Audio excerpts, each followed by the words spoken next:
Yeah, that was a perfect angle for them to actually pummel down bullets from up above. And for a moment I thought, hey, they're just helping an Indonesian brother in the form of Boom Esports to finish the fight, but say, no, get out of the way. I want to take you. I want to take everyone in this map. Yeah. This is the biggest round for BTR to actually win it all. That is if the side of Vagabond Saudi could not really bounce back from that form or not. There's still Team Pandem up north, I do believe. Or, yeah, it Mhm. is Team Pandem. Yep. And for E, they've been quiet over on the south side, so maybe they can chime in later on. Yep, right. But looking at the resources that BTR has is actually kind of promising now because they managed to get to 40 and then refresh their resources. But we gotta focus on the Team Pandem, which still intact with full squad, full roster. But Maxius, oh boy, giving quite some damage to Boity, but actually didn't cannot really knock the man down. But now Vagabond Saudi, oh, it's still 3 players remaining. Tracking down the players from Pandem that is getting away from the battle area.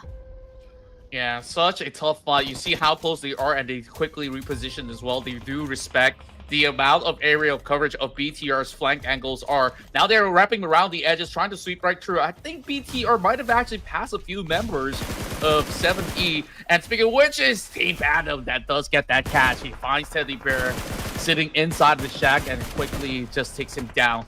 So only 2 more members left for the side of 7E, while shots are also being fired towards his end. BTR waiting for the right moment. They still respect the fact that Vagabonds are holding a strong compound, the only compound remaining. But keep in mind, once that zone shrinks, I don't think there's much room for Vagabonds to actually play this one out. Yes, because the compound is actually like at the very edge of the circle, and now the blue zone is actually approaching them as well, and they gotta move now. But the thing that BTR is actually like holding on their position, really guarding up the compound area now.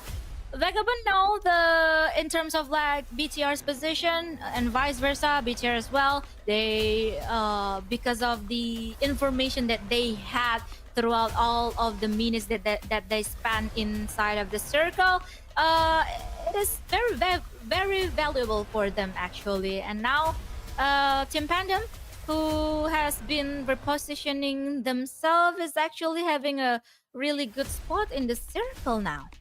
Yeah, I believe that Team Pandem has been playing this in a very smart tactical manner. It's also interesting to the fact that Vagabond now, they can't really leave properly. All the BTR members have their eyes on them, and if they turn left, the rest of Pandem, they're just sitting, waiting, and pretty much they just got to choose which fight do they really want to take, which one do they really feel confident enough, and I I also do like that 7 Elements. They actually do have a shot at this as well because they've been Yep. sneaky, hiding over the south side. They take things really slowly because they don't want to be caught by BTR. And the further they go, I think eventually when teams get busy, that's where they will find that moment to actually go in for the strike. Indeed, indeed. If we're looking at the exact position of each team, they are actually like have a very fair situation in terms of like chance to get the winner chicken dinner. But Art, who has been holding on the angle towards Team Ooh. 7 Element, finally have his shot to eliminate all of the players. And now we are down to 3 teams. Not only 3 teams, but 3 players in each team. Pandem, BTR, and also Team Vagabond Saudi, where the stage number 9 is in the house, and we are gonna witnessing the bloodbath between the 3. The stage is set. The perfect scenario. Equal chances for all. Vagabonds back against the blue zone with only a fence for them to cover up. Eyed out by Panda. Can they make it out alive? They try a different move, and they will actually send Boity running out. Somehow he survives with a little bit of coverage, but now it's only down to Boity. They were the first one to crash out. This will be an Indonesian chicken dinner, but the question remains, is it Team Pandem? Is it BTR? The knock went true. Things are going to get a little bit more difficult, but the revives will be sent right in, but nades are also being dropped right through. Dibsy now looking for that flank. He will be in charge of taking on Arc. But here, take a look at Chill Guy. He's driving right past. He is trying to take the center away from Pandem, and now baiting some shots from Dibsy. Oh my god, what a nice entry knock here that Ark has been doing now with the grenade, and they are gonna be rushing into the defensive area of Team Pandem, and they are gonna looking for some trade here from Team Pandem, and that is another knockdown, and Team BTR managed to get the winner chicken dinner and managed to use all of the advantage that they got ever since the game starts. It came late, but